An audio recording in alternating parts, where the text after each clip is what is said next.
गाली देने वाला शख्स गिरफ्तार हो गया है। दरभंगा पुलिस ने मोहम्मद रिजवी उर्फ राजा को गिरफ्तार कर लिया है। ये सिंहवाड़ा के भापुरा गांव का रहने वाला है। कल दरभंगा में राहुल गांधी के चले जाने के बाद मंच से प्रधानमंत्री को गाली दी गई थी और अब मोहम्मद रिजवी को पुलिस ने गिरफ्तार कर लिया है। ये वही आरोपित है जिसने प्रधानमंत्री नरेंद्र मोदी को मंच से गाली दी थी। कांग्रेस के मंच से पीएम मोदी को गाली दी गई थी, अब जिसको लेकर काफी हंगामा भी जारी है, बयानबाजी भी हो रही है। दोनों तरफ से, बीजेपी की तरफ से सवाल उठाए जा रहे हैं कांग्रेस पर, कांग्रेस की तरफ से कहा गया है कि यह मुद्दा भटकाने की कोशिश है। लेकिन अब उस शख्स को गिरफ्तार कर लिया है जिसने मंच से पीएम को गाली दी थी। रोहित सिंह हमारे सहयोगी हमारे साथ में इस वक्त जुड़ गए। रोहित, क्या जानकारी आपके पास? हिमांशु, देखिए, जब से ये वीडियो कल वायरल हुआ था जहां पर दरभंगा के मंच से प्रधानमंत्री नरेंद्र मोदी और उनकी माता के खिलाफ जो है वो अपशब्दों का प्रयोग किया गया था ज़बरदस्त तरीके से, उसके बाद से ही कल शाम से लेकर आज सुबह तक ताबड़तोड़ कई थानों में शिकायतें दर्ज की गई थी, पटना से लेकर दरभंगा। लेकिन दरभंगा में कल रात जो एक शिकायत दर्ज की गई थी उस पर कार्रवाई करते हुए कल देर रात दरभंगा के से एक व्यक्ति को गिरफ्तार किया गया है जिसका नाम मोहम्मद रिजवी उर्फ राजा बताया जा रहा है। और ये सिमरी थाना अंतर्गत भोपुरा गांव का निवासी है और जो अभी तक की जांच हुई है उसके मुताबिक ये व्यक्ति जो लोग उस मंच पर मौजूद थे जहां पर प्रधानमंत्री को अपशब्द कहे जा रहे थे, भद्दी भद्दी गालियां दी जा रही थी, उसमें से ये भी एक व्यक्ति मौजूद था और इसने भी जो है अपशब्दों का प्रयोग किया था प्रधानमंत्री और उनके माता जी के खिलाफ। और उसी आरोप में इस व्यक्ति को गिरफ्तार फिलहाल कर लिया गया है और अब इसके आगे जो है इससे पूछताछ चल रही है, इस मामले में जांच चल रही है। लेकिन ये पहली गिरफ्तारी हुई है इस पूरे मामले में जहां पर प्रधानमंत्री और उनकी मां को जो है वो अपशब्दों का प्रयोग किया गया था उस मंच से जहां पर राहुल गांधी और तेजस्वी यादव के लिए जो मंच सजा था वोटर अधिकार यात्रा के दौरान। और ये परसों की दरअसल ये घटना है। जी रोहित, इस मामले ने बिहार के चुनावी माहौल को एक नया रंग नहीं दे दिया है? बीजेपी आक्रामक हो गई है तो कांग्रेस भी यहां पर सवाल उठा रही है कि मुद्दे को भटकाने की कोशिश है ये।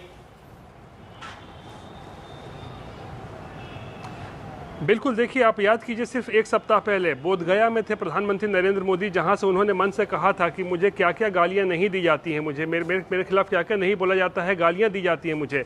और आप एक हफ्ते के बाद ही देख लीजिए दरभंगा में जब राहुल गांधी और तेजस्वी यादव के वोटर अधिकार यात्रा चल रहा था उसी दौरान दरभंगा के मंच से जो है प्रधानमंत्री को भद्दी भद्दी जो है गालियाँ दी गई हैं, उनकी माता जी को भी जो है गालियाँ दी गई हैं और इसको बीजेपी ने अब एक बड़ा मुद्दा बना दिया है। कल से हम आज तक देख रहे हैं लगातार पटना से लेकर दिल्ली तक तमाम बड़े नेता जो हैं इसको जो है अपशब्दों को लेकर जो है भर्त्सना कर रहे हैं, कार्रवाई की मांग कर रहे हैं, राहुल गांधी से माफी मांगने के लिए कहा जा रहा है। और आज पटना में भी जो है दरअसल एक बड़ा कार्यक्रम का आयोजन किया गया है जहां पर तमाम बीजेपी के नेता जो हैं वो कुर्जी और यही बात है। देखिए, ये मुद्दा एक अलग दिशा में जाता अब दिखाई दे रहा है। तो आप समझिए इस बात को कि जब से ये गाली वाला मामला सामने आया है बीजेपी हमलावर हो गई है। उत्तर प्रदेश के मुख्यमंत्री योगी आदित्यनाथ और हरियाणा के मुख्यमंत्री नायब सिंह सैनी ने इसको लेकर कांग्रेस को जमकर घेरा और योगी आदित्यनाथ ने कहा कि कांग्रेस की नैतिक पतन की ये पराकाष्ठा है।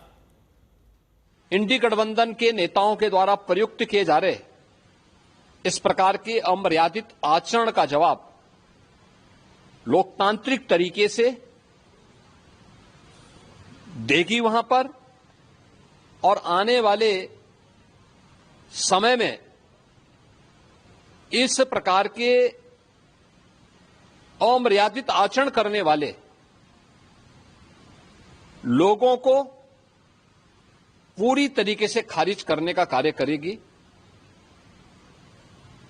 क्योंकि कोई भी सभ्य समाज इस प्रकार की भाषा को स्वीकार नहीं कर सकता। इंडी गठबंधन के लोग अरे किस प्रकार की अभद्र भाषा का प्रयोग इन्होंने किया है। देश के यशस्वी प्रधानमंत्री, दुनिया के सर्वमान्य नेता,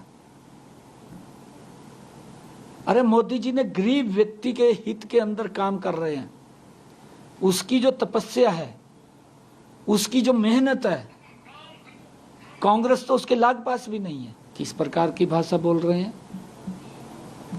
देश से माफी मांगनी चाहिए क्योंकि ये फ्रस्ट्रेशन में आ गए इंडी गठबंधन।